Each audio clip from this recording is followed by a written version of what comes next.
ఈరోజు మొత్తం కల్పంలో చాలా పవిత్రమైన రోజుగా అందరూ మనస్ఫూర్తిగా ఏకైక తండ్రి, ఒకే భగవంతుడైన జ్యోతిస్వరూపుడైన శివ పరమాత్ముని మనసారా జ్ఞాపకం చేసుకోండి.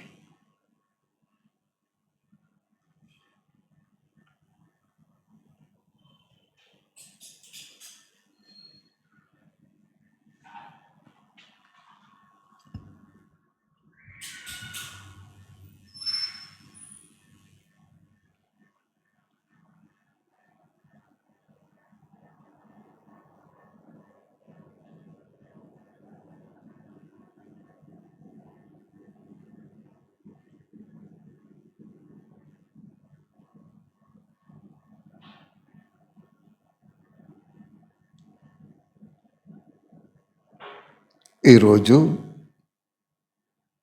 మొత్తం కల్పంలో చాలా పవిత్రమైన రోజుగా మనసారా ఏకైక తండ్రి, సర్వాత్మలకి పిత, అనంత సృష్టికి ఏకైక తండ్రి అయిన ఆ పరమశివుని మనసారా అనుభవించేసుకోండి.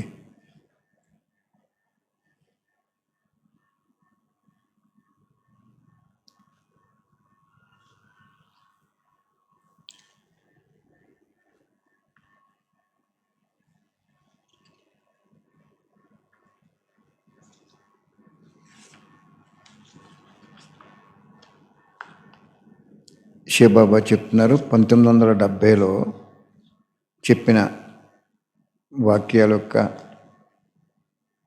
సారం.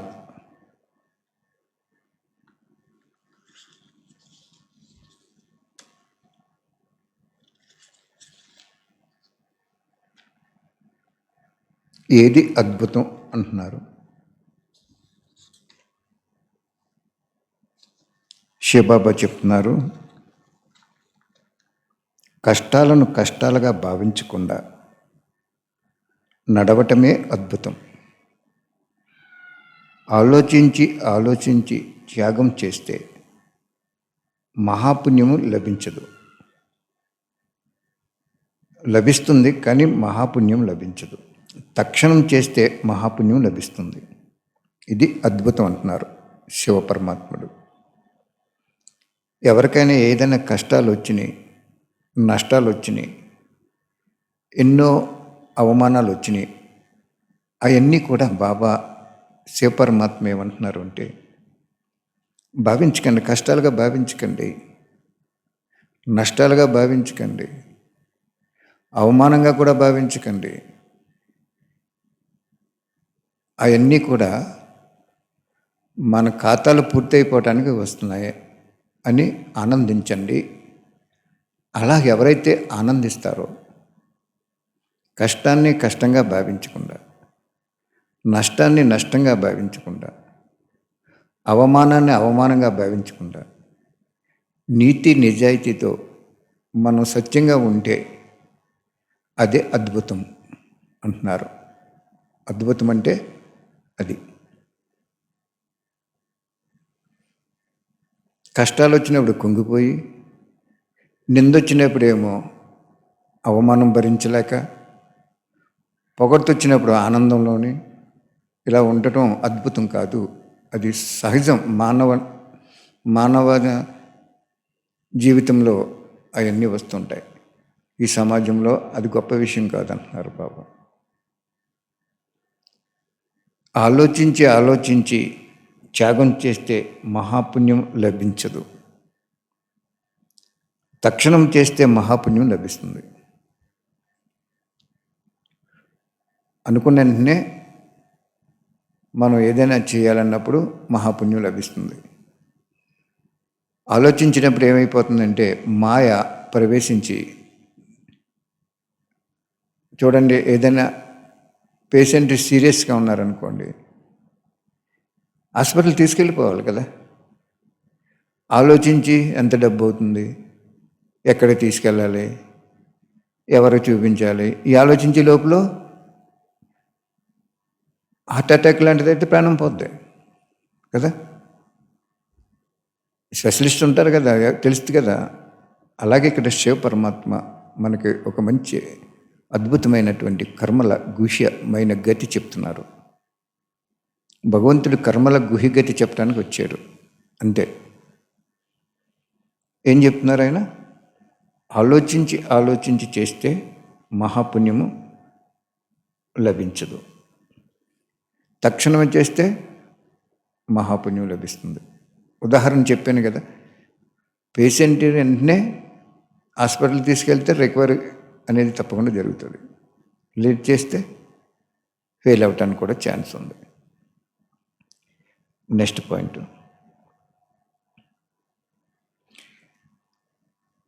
ప్రశ్న ఏంటి? ఇప్పుడు ఏ గంట మ్రోగనున్నది, దాని ఫలితం ఏమిటి? గంట అంటే గుళ్ళో గంట కాదు, ఇక్కడ బ్రహ్మబాబా మొదటి గంట, రెండో గంట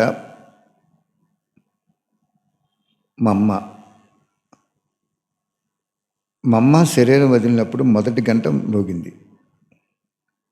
బ్రహ్మబాబా శరీరం వదిలినప్పుడు రెండో గంట మ్రోగింది.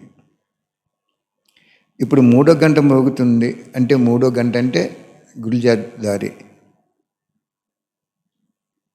ఆవిడ శరీరం వదిలేసినప్పుడు శివబాబా ఏం చెప్తున్నారంటే సంకల్పాలు పెరిగిపోతాయంట. ఎప్పుడు వదిలేశారు? ఎవరు? లాస్ట్ ఇయర్ శివరాత్రి రోజున వదిలేశారు. 1 year అయిపోయింది. సమస్యలు పెరిగిపోతాయి, పురుషార్థం చేయలేరు, పరీక్షలు ప్రారంభమవుతాయి.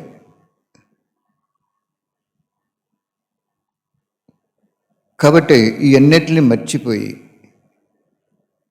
సమస్యలను మర్చిపోవాలి, సంకల్పాలు ఏమీ చేయకూడదు, చెడుగా చేయకూడదు. అలా జరుగుతుంది ఏంటి, ఇలా జరుగుతుంది ఏంటి, అలాగవుతుంది ఏంటి, ఇలాగవుతుంది ఏంటి, ఏమీ చేయకుండా ఈ యొక్క పరీక్షలుగా భావించి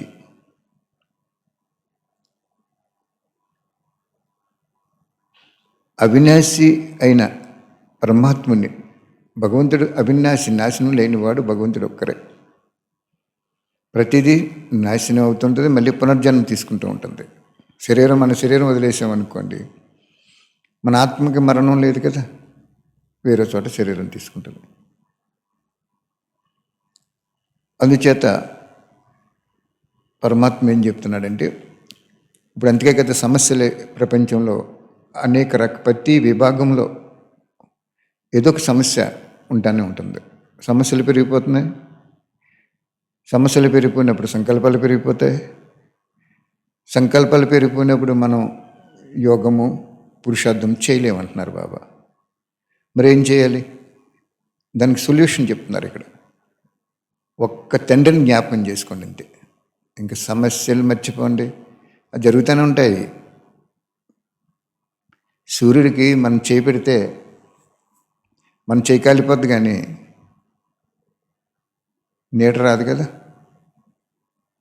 అలాగే సమస్యలు పెరగనివ్వండి, సంకల్పాలు పెరిగిపోనివ్వండి, పురుషార్థం చేయలేకపోనివ్వండి. ఇప్పుడు పరీక్షలన్నీ అంతిమ పరీక్షలు నడుస్తాయి కాబట్టి శివ పరమాత్మ ఒకటే చెప్తున్నారు, అవన్నీ మేఘాలాగా వచ్చి వెళ్ళిపోతాయి. కానీ మీరు ఆ తండ్రితో, ఆ ఒక్కనితో స్మృతి చేస్తూ, ఆయన ఒక్కడుంటే చాలు, మనకి ఇంకెవ్వరు అక్కలేదు, అవసరం లేదు ఎవరు. మీరాబాయి ఏం చేసింది? భగవంతుల్లో లీనమైంది అక్కడ. అలాగే బాబా ఇక్కడ మనకి ఈ పాయింట్ చాలా నీట్గా నొక్కి చెప్తున్నారు. మూడో గంట అంటే భక్తులు ఏమనుకుంటారంటే గుళ్ళో గంటలు అనుకుంటారు కాదు. ఇక్కడ బాబా ఏం చెప్తున్నారంటే దాది గురించి చెప్పారు. కర్మ పరిశీలన ఎలా ఉండాలి, కర్మ అంటే ఏంటి, మనం చేసే పని ఎలా ఉండాలంటున్నారు. ప్రతి గంటలో చేసే ప్రతి కర్మను శ్రీమతానుసారంగా పరిశీలించుకుంటూ ఉండండి. శ్రీ అంటే శ్రేష్టమైన, మతం అంటే సలహా. అనగా ఈ కార్యం శివబాబాకు ఇష్టమా కాదా అని పరిశీలించుకోవాలి.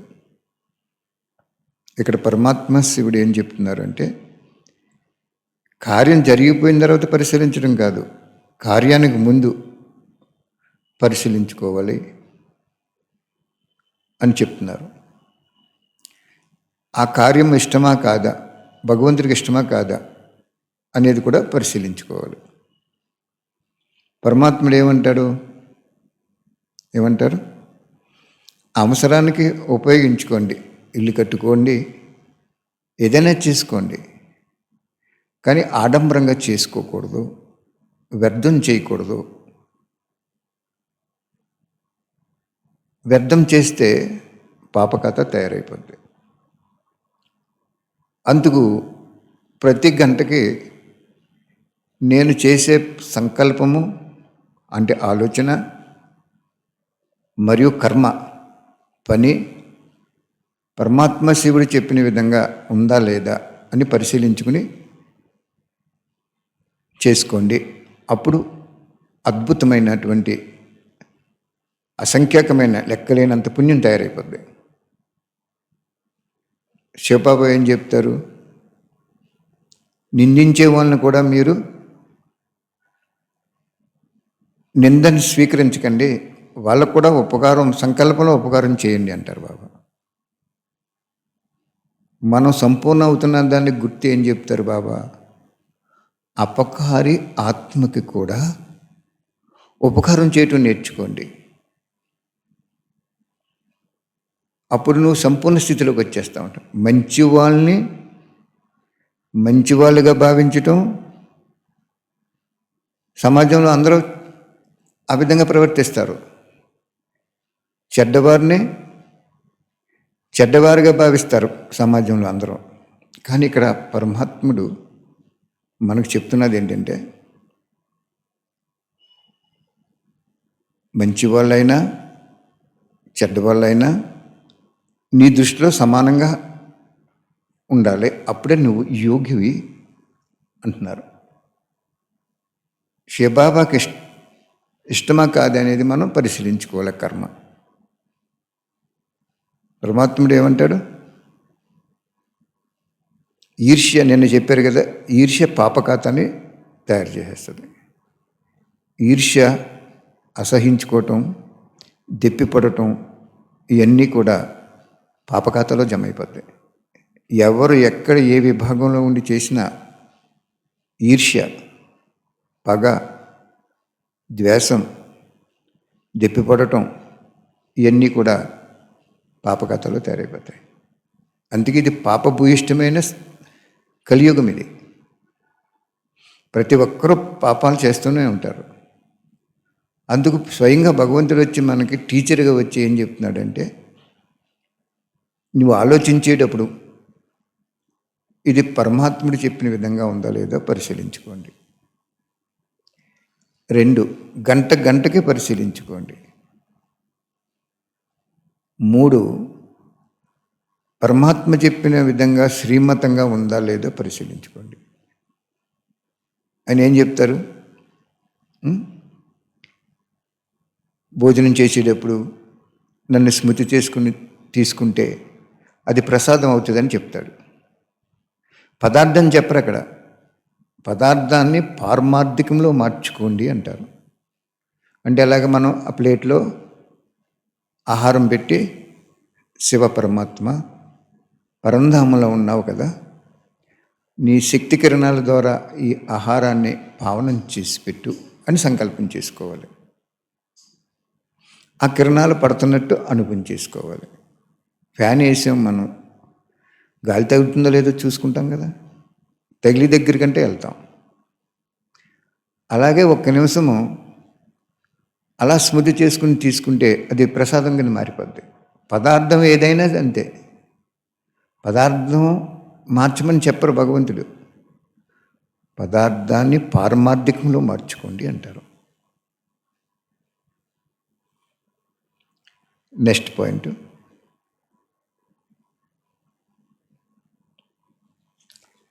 ఎప్పుడు భగవంతుడి దగ్గర త్యాగం చేసేవారి క్యూ ఎప్పుడు ఉంటుంది అని అడుగుతున్నారు బాబా. ఎప్పుడు ఉంటుంది? శివ బాబా చెప్తున్నారు, స్వయం బాబాకి సంపూర్ణ సమర్పణ అయిపోతే, భగవంతుడికి అర్పణ అయిపోతే, మీరు అర్పణ అయితే ఇతరులు కూడా అర్పణ అయ్యే క్యూ ఉంటుంది. వారికి మీరు ప్రేరణ ఇవ్వాల్సిన అవసరం కూడా ఉండదు. ఎప్పుడైనా సరే అని మీరు గుర్తించుకోండి, మనం చేయకుండా ఇతరులకు చెప్తే ప్రభావం పడదు. రామకృష్ణ పరమహంస కథ ఒక దాంట్లో నేను చదివాను. ఒక ఆవిడ వచ్చి, వాళ్ళ అమ్మ తల్లి వచ్చి, కొడుకుని పంచదార ఎక్కువ తీసేసుకుంటున్నారు బాబు, ఇతనికి ఏంటి అంటే ఆయన మరుసటి రోజున రమ్మంటారు. ఈయన మరి తీసుకుంటారు కోసం మరి తెలియదు, ఆ పదార్థం మాని అప్పుడు చెప్తారు. అంటే అదేవిధంగా ఇక్కడ ఏమంటున్నారు పరమాత్ముడు, ఏమంటున్నాడు శివ పరమాత్ముడు, భగవంతుడికి అర్పణయ్యే క్యూ ఎప్పుడు ఉంటుంది? ఇప్పుడు భగవంతుడు వచ్చి జ్ఞానం చెప్తున్నాడని తెలీదు కాబట్టి, ఎందుకు తెలియదు? నువ్వు అర్పణ అవ్వలేదు. అర్పణ అంటే భగవంతుణ్ణి ఒక జీవిత భాగస్వామిగా చేసుకోవాలి మనం, ఇంకెవ్వరిని చేసుకోకూడదు. మారువాడి చూడండి, ఏం చేస్తారు? బంగారు వ్యాపారం ఎక్కువ చేస్తారు వాళ్ళు. ఒక డిబ్బీ పెట్టుకుని సాయంత్రం అయ్యేటప్పటికి లేదా నెలకి ఇంతని భగవంతుణ్ణి ఒక జీవిత భాగస్వామిగా చేసుకుని వాటా తీసుకుని వాళ్ళు జైన మతస్థులు, జైన దేవాలయాలకి అట్లకి ఇచ్చేస్తారు.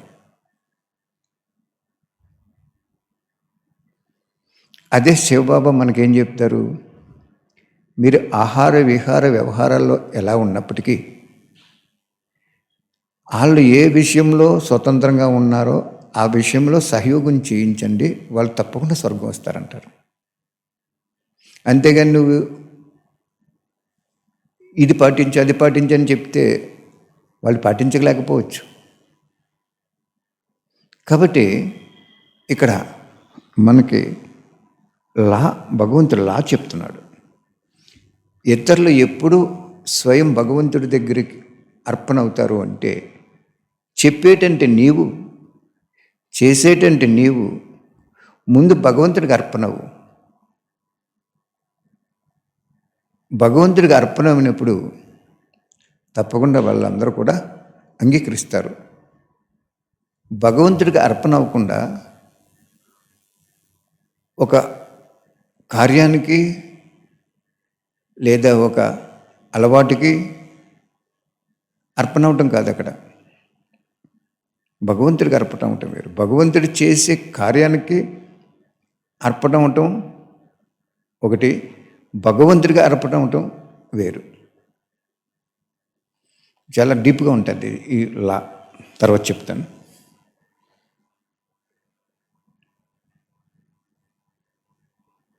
నెక్స్ట్ చెప్తున్నారు ప్రశ్న, అందరినీ ఎలా తయారు చేయాలి అంటున్నారు. ఎలా తయారు చేయాలి?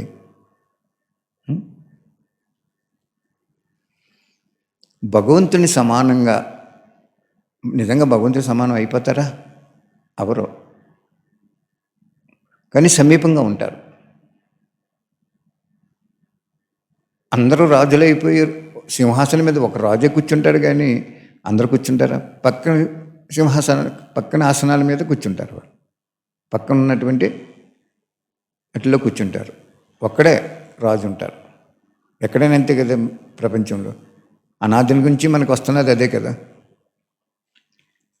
అలాగే ఇక్కడ బాబా చెప్తున్నారు, మీ సమానంగా తయారు చేయటం కాదు, భగవంతుడి సమానంగా తయారు చేయండి అంటున్నారు. బుక్కులు పంచిపెట్టామనుకోండి, మనం ఎందుకు పంచిపెడతాం?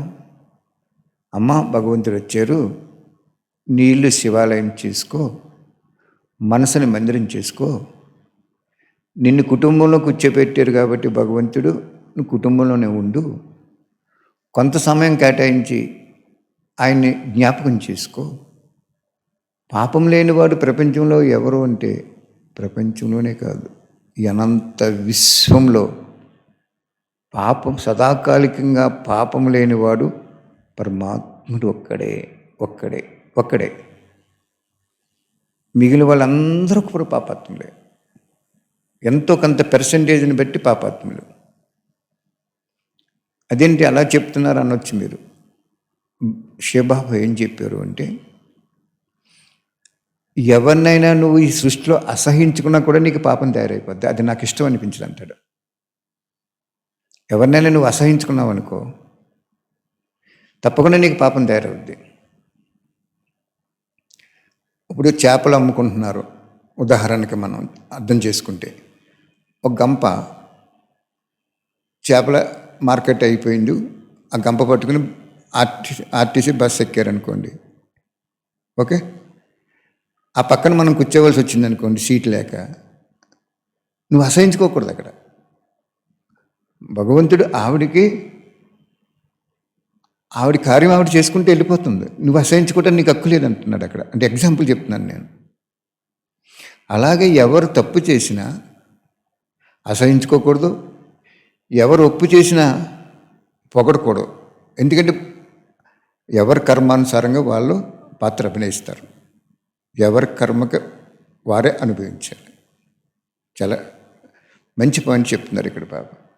చూడండి, మనం కూర్చున్నాం, ఒక పల్లె వాళ్ళు ఎవరైనా వచ్చి ఆ బుట్ట పక్కన పెట్టుకుని టికెట్ తీసుకుని మన పక్కన కూర్చున్నారనుకోండి, నువ్వు జరిగిపో, ముక్కు మూసేసుకుని అలాగెళ్ళిపో ఇలాగెళ్ళిపో అని అసహించుకోకూడదు అక్కడ.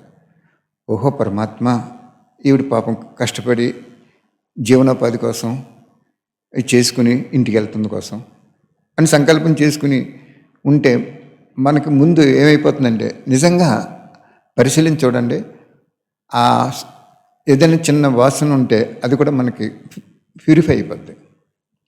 ఏ విధంగా అయితే ఎండలోంచి ఏసీ రూమ్లోకి వచ్చినప్పుడు అది ఎటువంటి వాడికైనా సరే కూలింగ్ ఇచ్చేస్తుంది అది. అదేవిధంగా ఇక్కడ మనకి ఏమంటున్నారంటే, సంకల్పమే సంపద. మన ఆలోచన ఎప్పుడూ కూడా ఈ సృష్టిలో ఎవరు ఎలా ప్రవర్తించినా అసహించుకోవటం అనేది తప్పు, అసహించుకోకూడదు. ఒకవేళ వాళ్ళలో తప్పేదని ఉంటే జడ్జిమెంట్ చేసేవాడు ఆయన ఉన్నారు, భగవంతుడు ఉన్నాడు. భగవంతుడు లేకుండా ఈ సృష్టి లేదు అసలు. అందుకు ఇక్కడ బాబా మనకి ఈ విషయంపై చాలా ధ్యాస ఇప్పిస్తున్నారు. అర్థమైందా? అందరినీ భగవంతుడు సమానంగా మనం తయారు చేయాలి. భగవంతుల్లో ఏముంటుంది? దయాహృదయం ఉంటుంది. శత్రువును కూడా మిత్రుడిగానే చూస్తాడు ఆయన. అపకారి ఆత్మ కూడా ఉపకారం చేయాలని ఉంటారు. రాళ్ళల్లో ఉన్నారు, రప్పల్లో ఉన్నాడు భగవంతుడు, అందులో ఉన్నాడు ఇందులో ఉన్నాడు అని అన్నారు. సర్వాంతర్యామి అంటారు. ఆయన శక్తి సర్వవ్యాపిగా ఉంటుంది, కానీ ఆయన సర్వవ్యాపి కాదు. సూర్యుడు ఒకచోటే ఉన్నాడు. సూర్యుడి శక్తి, క్రాంతి, కిరణాలు, ఆ వేడి సర్వవ్యాపి. కానీ సూర్యుడు సర్వవ్యాపి కాదు కదా. ఆయన నుంచి వచ్చినటువంటి శక్తి కిరణాలు సర్వవ్యాపి. అలాగే భగవంతుడి శక్తి సర్వవ్యాపి, భగవంతుడి సర్వవ్యాపి కాదు. ఇవన్నీ చాలా సూక్ష్మంగా మనకు దివ్య బుద్ధి ఉండి, ఎవరిని ద్వేషించకుండా, ఎవరిని అసహించుకోకుండా, ఎవరిని మనం క్రిటిసైజ్ చేయకుండా మనం సృష్టి మీదకి ఎందుకు వచ్చాం? భగవంతుడు ఇక్కడ పంపించాడు మనల్ని అన్ని సుఖాలు అనుభవించడానికి. అంతేగాని ఒకరినొకళ్ళు అలా అనుకోవటం ఇలా అనుకోవటం, ఏ విభాగంలోనైనా సరే, డాక్టర్లైనా, యాక్టర్లైనా, ప్రజలైనా, రాజకీయ నాయకులైనా, ధర్మాత్ములైన, ధర్మాల్లో అయినా, ఏ మతంలో అయినా, ఎవరు కూడా మనం ఒకరినొకరు అసహించుకోకూడదు. That is the main important point. అప్పుడు భగవంతుడు సమానం అవుతారు అంటున్నాడు ఆయన. ఏం చేతండి? భగవంతుడు అసహించుకోడు ఎవరిని. Next point.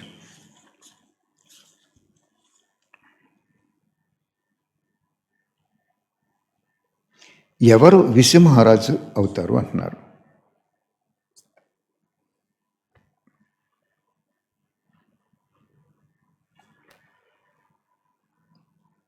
కొంతమంది రాజధాని పెద్దదిగా ఉంటుంది, ధనం తక్కువగా ఉంటుంది. కారణం ఏంటి? సంగమ యుగంలో జ్ఞానధనాన్ని ఇవ్వలేని కారణంగా అటువంటి రాజ్యాలు ఏర్పడతాయి. ఎటువంటి రాజ్యాలు? ధనం తక్కువగా ఉంటుంది, జనం ఎక్కువగా ఉంటారు. ఎవరైతే ఒకే స్థానం నుండి సేవ చేస్తారో, చుట్టుపక్కల కానీ బేహద్దుగా కానీ చేయరో, వారికి వ్యక్తిగత రాజ్యం లభిస్తుంది. ఎవరైతే విశ్వం యొక్క ప్రతి ఆత్మతో సంబంధం జోడించి సేవ చేస్తారో వారే విశ్వ మహారాజు అవుతారు. అర్థమైందా?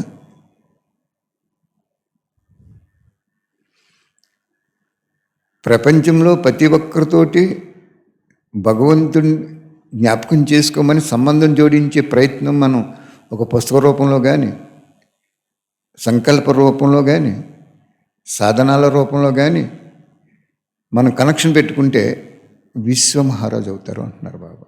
రాబోయే స్వర్గంలో కేవలము ఒకే చోటుండి మనం చేసుకుంటే ఒక ప్రజా పదవి పొందుతావు తప్ప విశ్వ మహారాజు అవ్వలేవు. ఆ విశ్వంలోకి వెళ్తావు కానీ విశ్వ మహారాజు అవ్వలేవు అని చెప్తున్నారు.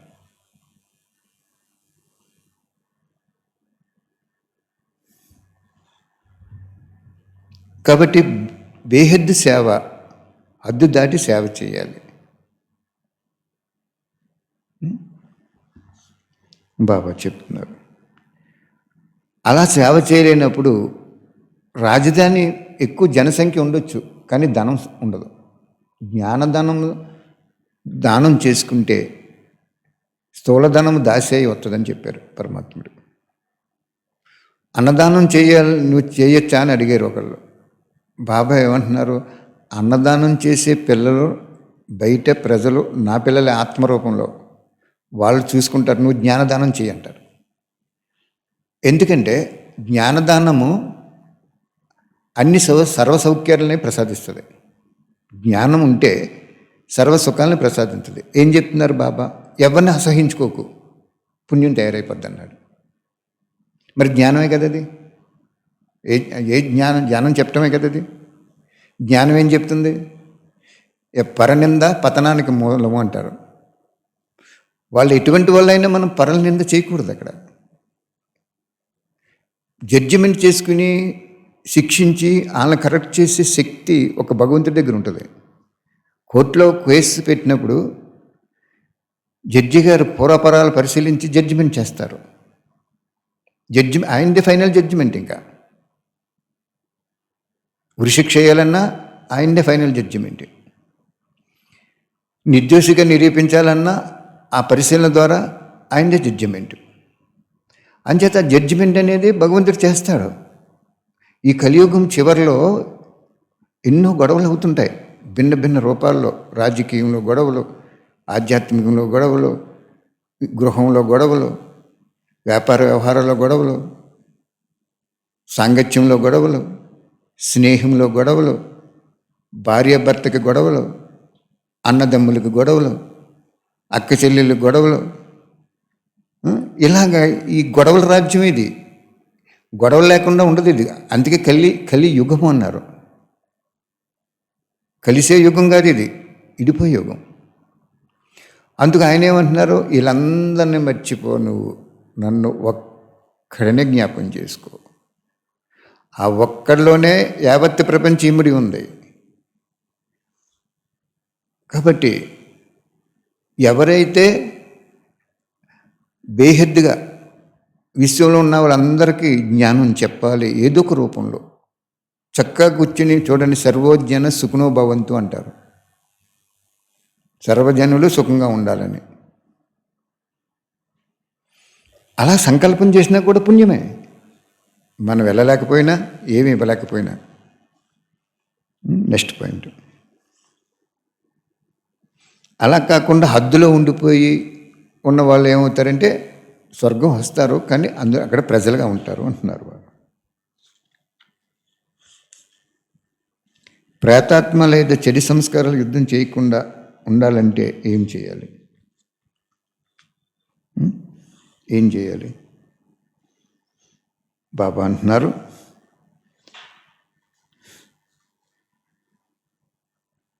ఎంతెంత బిందురూపి స్థితిలో ఉంటారో అంత ప్రేతాత్మ లేక చెడు సంస్కారాలు ఫోర్స్పై మీపై యుద్ధం చేయదు.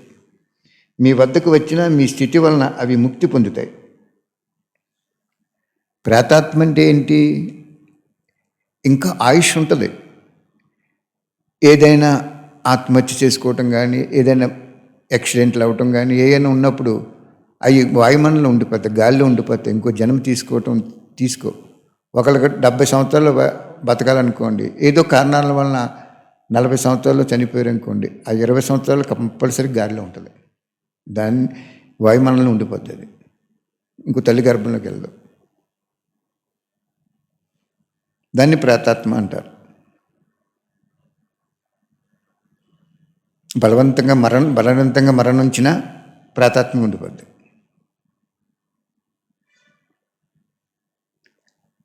అవి ఏమంటున్నారు ఆయన? ఇతరులు ప్రవేశించి వాళ్ళకి ఏ సంస్కారాలు ఉన్నాయో ఆ సంస్కారాలని ఆ శరీరం ద్వారా చేసేస్తాయి. ఆత్మను పక్కన పెట్టేసి. బందిపోటు దొంగలు ఉన్నారనుకోండి, చక్కమని వచ్చేసి గుర్రాల మీద దూసుకెళ్ళిపోతారు. వాళ్ళ నుంచి కాపాడుకోవాలంటే ఆ నైట్ అంతా ఇదిలో ఉన్న వాళ్ళంతా గస్తీ తిరగాలి. కొన్నాళ్ళు అలా తిరిగితే ఇంకా వాళ్ళకి ఇక్కడ ఏం లాభం లేదని వెళ్ళిపోతారు. అర్థమైందా? బందిపోటు దొంగలు వచ్చేసారు, పోలీసు వాళ్ళు అనౌన్స్ చేశారు, బందిపోటు దొంగలు ఉన్నారు, జాగ్రత్త, మీకు ఇదిలో వాళ్ళు రక్షించుకోండి, మేము కూడా తిరుగుతామంటారు వాళ్ళు. అప్పుడు ఇదిలో వాళ్ళందరూ కూడా 2 గంటల ఒకళ్ళు 2 గంటల బ్యాచ్ కింద అలా తిరుగుతున్నారనుకోండి, వాళ్ళు వెళ్ళిపోతారు.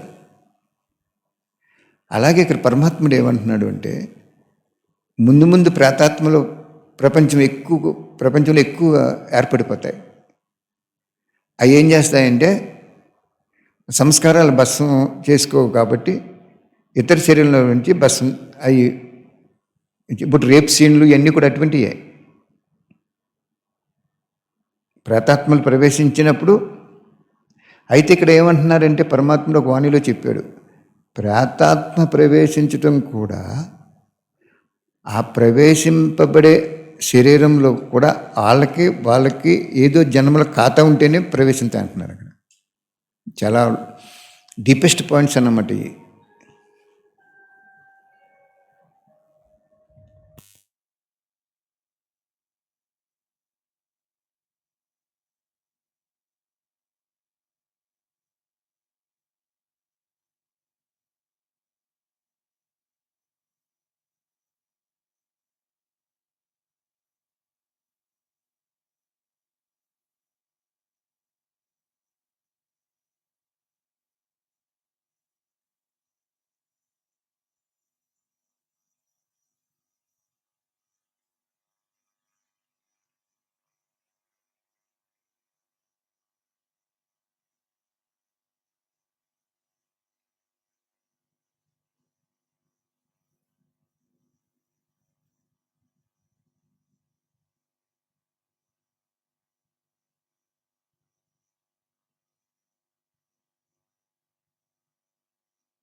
ఇక్కడ పరమాత్ముడు ఏం చెప్తున్నాడు?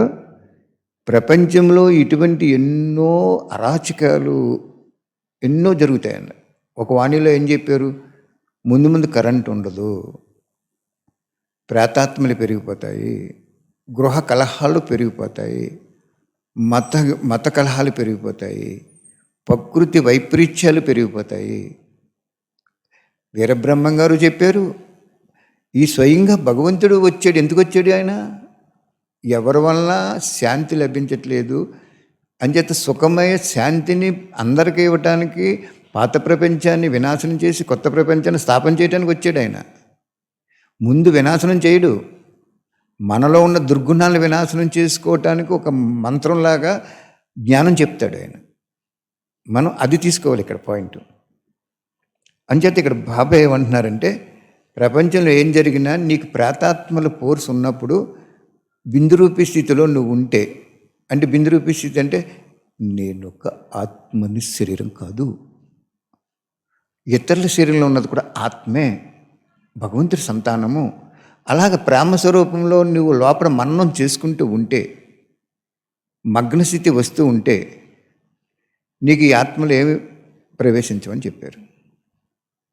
ఒకసారి నేను ఒక ఊరు వెళ్ళి వస్తుంటే పాంప్లెట్స్ పంచి పెడుతున్నాం. ఆ పక్క ఊర్లో వచ్చేస్తున్నాను, ఇంకా పాంప్లెట్స్ ఉన్నాయి కదని ఆ ఊర్లో పంచి పెడుతుంటే ఒక ఆయన వచ్చి, ఏమండి మా అబ్బాయికి వేటపోతని వేయాలంట, నా దగ్గర డబ్బు లేదండి, చాలా వణికిపోతున్నాడు, రకరకాలుగా ఉంటున్నాడు, అస్థిమితంగా ఉంటున్నాడు అన్నాడు. ఒకసారి వచ్చి మీరు చూడండి, ఏదో మీరు భగవంతుడి కార్యం చేస్తున్నారు కదా అని వెళ్ళాను. నేను వెళ్తే అందులో ప్రేతాత్మ ఉంది, తెలిసిపోతుంది. ఆ వ్యక్తి అంతకుముందు ఉండే లక్షణాలు అడిగాను, ఇవి విభిన్నంగా ఉన్నాయి.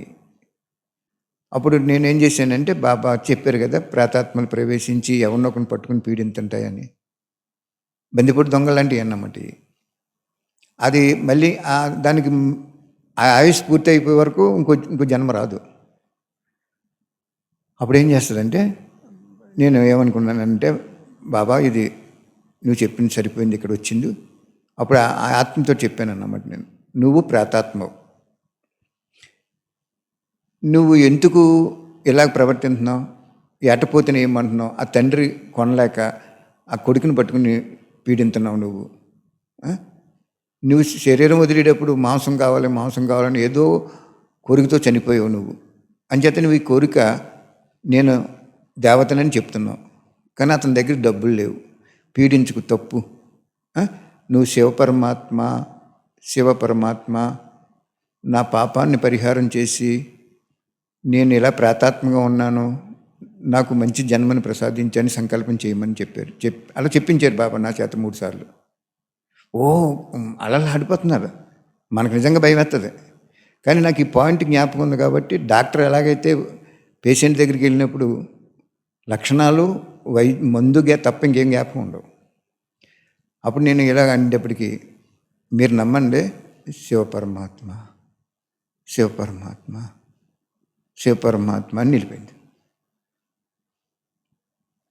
అదే విధంగా ఇక్కడ బాబా మనకేం చెప్తున్నారంటే, బాబా అన్నీ చెప్పేస్తున్నారు మనకి, ఏం జరుగుతుంది ఫ్యూచర్, రోజుకి నిమిషానికి ఏం జరుగుతుందని మనకు క్లియర్గా ఇచ్చేసారు బాబా ఇక్కడ.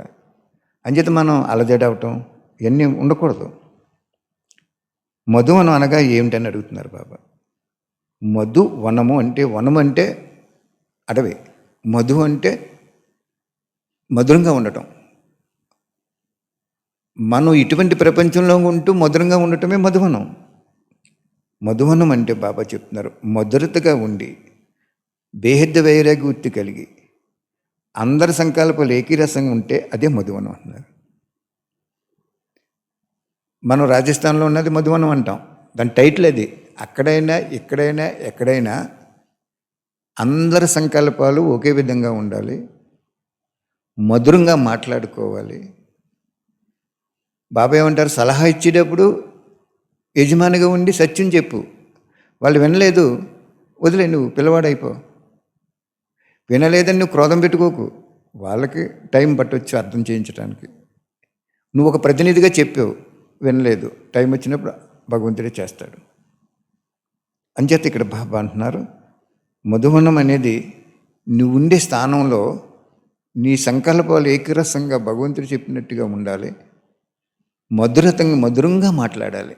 క్రోధంగా మాట్లాడకూడదు, ఎవరికి దుఃఖం ఇవ్వకూడదు, ఎవరికి అశాంతి ఇవ్వకూడదు. మన మాటల్లో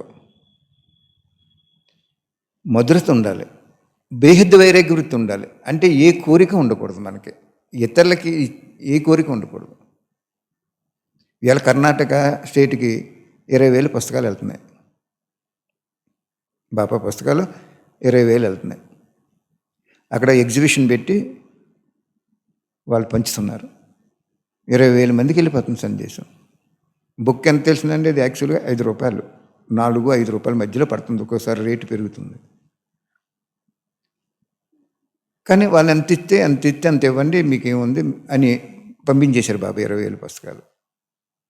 అక్కడ ఇంత ఇస్తేనే అంత ఇస్తానంటే వ్యాపారం అయింది. మనకు భగవంతుడు ఎవరో ఒకరి చేత మనకి ఇప్పించాడు, అది మనం తీసుకోకూడదు. వాళ్ళు ధనం మనకి ఎందుకు ఇస్తారు? వాళ్ళ పాపం భస్మం అవటానికి. ఆ ధనం మనం ఉపయోగించుకుంటే వాళ్ళ పాపం మనం రాసుకున్నట్టు అవుతుంది. బ్యాంకులో ఏమని ఒక నమ్మకస్తుడు గుమస్తాకి ఓనర్ ఎప్పుడో 20 సంవత్సరాల నుంచి బ్యాంకులో ఏమని డబ్బులు ఇస్తున్నారు అనుకోండి, ఒకసారి పట్టుకెళ్ళిపోయాడు అనుకోండి, ఏమైపోయాడు? దొంగ అయిపోయాడు. ఇన్నాళ్ళు చేసిందంతా కూడా ప్రాయలోపం అయిపోద్ది. అలాగే ఇక్కడ బాబా చెప్తున్నారు, నువ్వు ఏ స్థానంలో ఉన్నా ఎక్కడున్నా మధురంగా మాట్లాడుతూ నేర్చుకో, వైరాగ్యం తెచ్చుకో. ఏ కోరిక ఉండకూడదు, వాళ్ళని పడగొట్టేయాలి, నేను మెట్లెక్కేయాలి. స్వార్థం అనేది అస్సలు ఉండకూడదు. ధనం మీద కానీ, జనం మీద కానీ, పదవి మీద కానీ, ప్రాప్తి మీద కానీ, దేని మీద కూడా మనకి కోరిక ఉండకూడదు. ఓకే, అదే మధువనము అంటున్నారు బాబా. పాశవిత్ హానర్ అంటే ఏంటి అన్నారు బాబా. పాశవిత్ హానర్ అంటే శిక్షలు భగవంతుడి దగ్గర కూడా శిక్షలు లేకుండా పాశవి స్వర్గప్రాప్తిని, పరంధామ ప్రాప్తిని, పరమాత్మ ఆశీస్సుని పొందాలి అంటే సంకల్పంలో కూడా నీకు అలజడి ఉండకూడదు అంటున్నారు బాబా. నీకు ఏ జరగనే, నిన్నెవరైనా నిందించేయని, ఏ రకంగా మాట్లాడని, ఏదైనా నిన్ను కొట్టేయని, నీ దగ్గర డబ్బులు పట్టుకెళ్ళిపోని, దొంగలు వచ్చి పట్టుకెళ్ళిపోని, ఏదైనా కానీ బాబా ఏమంటున్నారు? సంకల్పంలో కూడా అలజడి అవ్వకూడదు. ఎందుకంటే రుణానుబంధం లేకుండా ఏదీ జరగదు. ఈ సృష్టిలో ఒకరికొకరి మధ్యన రుణానుబంధం ఉంటుంది. ఆ రుణానుబంధం లేకుండా నీకు ఏది జరగదు. ఇది రుణక్షేత్రం, కర్మక్షేత్రం. ఇది కోరిక అనేది ఎలా నష్టం తీసుకొస్తుంది అంటున్నారు. కోరిక అనేది స్వచ్ఛతని సమాప్తి చేస్తుంది. మనం సత్యంగా ఉండాలనుకున్నాం అనుకోండి, మనలో కోరిక ఉందనుకోండి, సమాప్తి చేస్తుంది, సత్యతని సమాప్తి చేస్తుంది. కోరిక అనేది ఉండకూడదు. కోరిక